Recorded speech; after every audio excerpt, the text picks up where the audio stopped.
I was driving home from a friend's house after celebrating the new year. It was a cold and snowy night, and the road was slippery and dark. I turned on the heater and the music, trying to stay warm and alert. I was almost home when I saw a hitchhiker on the side of the road. He was wearing a thick coat and a hat, and he had a backpack and a sign that said, "Please help." He looked harmless and desperate, so I decided to stop and offer him a ride. He thanked me and got in the car. He told me his name was Tom, and he was trying to get to the next town. He said he had been stranded for hours and no one had stopped for him. He seemed friendly and grateful, so I tried to make some small talk with him. But as we drove, I noticed something odd about him. He kept looking at me with a strange smile, and he didn't answer some of my questions. He also had a weird smell, like blood and dirt, and he had a scar on his neck that looked like a bite mark. I started to feel uneasy, and I wondered if I had made a mistake. I decided to drop him off at the nearest gas station and get rid of him. But before I could do that, he suddenly grabbed my arm and pulled me towards him. He whispered in my ear, "You shouldn't have picked me up. You see, I'm not a hitchhiker. I'm a hunter, and you're my prey." He bit into my neck, and I felt a sharp pain and a warm blood. He laughed and said, "Don't worry, it won't hurt for long. You'll soon join me and we'll hunt together. Happy New Year, my friend." I tried to scream, but no one heard me. I tried to push him away, but he was too strong. I tried to break, but he had cut the wires. I tried to live, but I was dying. It was a cold and dark night. I was the victim, and this was my story. But that was not the end. As I felt my life slipping away, I remembered something. I had a gun in the glove compartment for emergencies. I reached for it, hoping he wouldn't notice. I grabbed it and pointed it at his head. I pulled the trigger and heard a loud bang. He let go of me and fell back. He was bleeding from his forehead, and his eyes were wide open. He was dead, and I was alive. I breathed a sigh of relief and felt a surge of adrenaline. I grabbed my phone and called 911. I told them what had happened and where I was. They said they would send help as soon as possible. I waited in the car, holding the gun and the wound. I looked at the corpse and felt a mix of fear and anger. I wondered who he was and why he did this. I wondered how many others he had killed and how many he had turned. I wondered if I was infected and if I would become like him. I hoped not. I hoped I would survive. I hoped I would be okay. It was a cold and dark night. I was the victim, but I was also the survivor.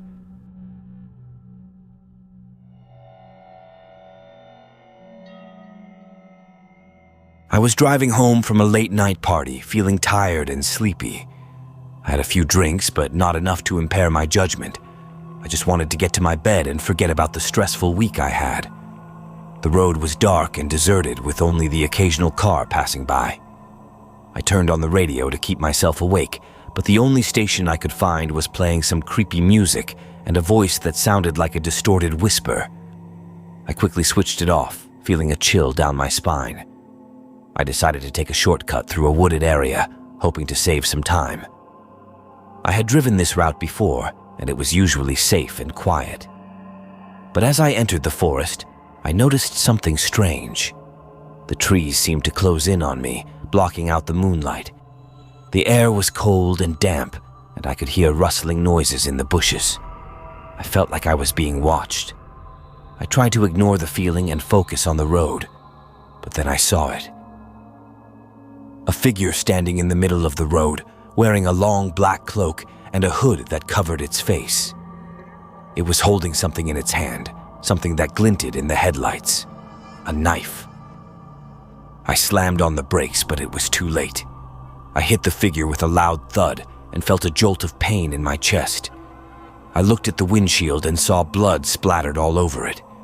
I screamed and opened the door to get out. But before I could, the figure grabbed me by the neck and pulled me back in. I felt the cold blade of the knife against my throat and heard a raspy voice in my ear. "Hello, my dear. I've been waiting for you." The last thing I saw was its face. A pale, rotting face with sunken eyes and a twisted smile. A face I recognized. A face that haunted my nightmares. It was my ex-husband, the one I killed a year ago. I struggled to free myself from his grip, but he was too strong. He laughed maniacally and pressed the knife harder against my skin. I felt a warm trickle of blood running down my neck. How are you alive? I gasped, barely able to breathe. He leaned closer to me and I smelled his foul breath. He whispered in my ear, "I'm not alive, my dear. I'm undead, and so are you." I felt a surge of fear and confusion. What was he talking about? I was not undead. I was alive. I was human. He sensed my doubt and smiled wickedly. He said, "Don't you remember? The night I died, you died too. You stabbed me in the heart, and I stabbed you back. We both bled to death in each other's arms. But our love was so strong, so twisted, that it brought us back. Back from the grave, back to haunt each other, back to this endless cycle of hate and pain." I shook my head, trying to deny his words. But deep down, I knew he was telling the truth. I remembered that night, the night of our anniversary, the night we had a fight, the night we both snapped, the night we killed each other. He continued, "You see, my dear, we are bound by a curse that makes us immortal but also makes us suffer. Every night, we have to find each other and kill each other, over and over again. And every morning we wake up in our graves and forget everything, until the next night, when the cycle repeats. There's no escape, my dear. There's only us, and this, forever." He kissed me on the cheek, and I felt his cold lips on my skin. He said, "I love you, my dear, and I hate you, and I will never let you go." He slid the knife across my throat, and I felt a sharp pain. I screamed, and everything went black. The next morning, I woke up in my grave. I had no memory of what happened. I only felt a vague sense of dread and a strange mark on my neck. I got out of the coffin and walked to my car. I had to go to work. I had a busy day ahead. I drove on the road, feeling tired and sleepy. I had a few drinks, but not enough to impair my judgment. I just wanted to get to my office and forget about the stressful week I had. The road was dark and deserted, with only the occasional car passing by. I turned on the radio to keep myself awake, but the only station I could find was playing some creepy music and a voice that sounded like a distorted whisper. I quickly switched it off, feeling a chill down my spine.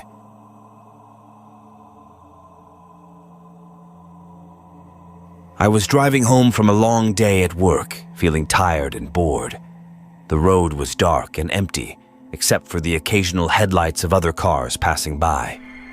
I turned on the radio to keep myself awake, but all I could find was some static and a faint voice that sounded like a news report. Police are still searching for the escaped convict, who is considered armed and dangerous. He is described as a tall, muscular man with a shaved head and a tattoo of a snake on his neck. He was last seen wearing a blue jumpsuit and a black leather jacket. Anyone who sees him should call 911 immediately and do not approach him. I shrugged and changed the station.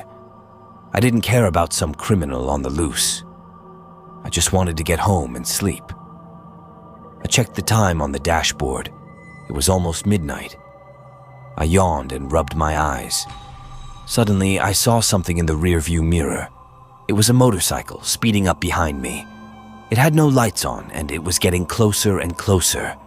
I felt a surge of adrenaline and gripped the steering wheel. Who was this guy? Was he trying to run me off the road? I stepped on the gas and tried to lose him, but he was faster and more agile. He swerved around the other cars and kept tailing me. I looked at the mirror again and saw his face. He was wearing a black helmet with a dark visor, but I could see his eyes. They were cold and cruel, and they stared right at me. He was the convict. I recognized the tattoo on his neck. He had somehow gotten a motorcycle and was now chasing me. Why me? What did he want from me? I panicked and looked for a way out. There was a gas station up ahead. Maybe I could pull over there and get some help. I turned on the blinker and slowed down, hoping he would pass me by. But he didn't. He followed me to the gas station and parked next to me. I got out of the car and ran to the store, hoping to find someone inside. But the store was closed. The lights were off and the door was locked. I banged on the glass and shouted for help, but no one answered. I was alone. I turned around and saw him walking towards me. He had a knife in his hand and he was smiling. He said something, but I couldn't hear him over the sound of my heartbeat. He was only a few feet away from me. I had nowhere to run. He raised the knife and stabbed me in the chest. I felt a sharp pain and fell to the ground. He leaned over me and whispered in my ear, "Sorry, buddy. Wrong place, wrong time." He got back on his motorcycle and drove away, leaving me to die. I tried to scream, but no sound came out. I tried to move, but I couldn't. I felt blood pouring out of my wound and soaking my clothes. I felt cold and numb. I looked at the sky and saw the stars. They were so bright and beautiful. I wished I could see them again. I wished I could see my family and friends again. I wished I could live again. But it was too late. I closed my eyes and everything went black.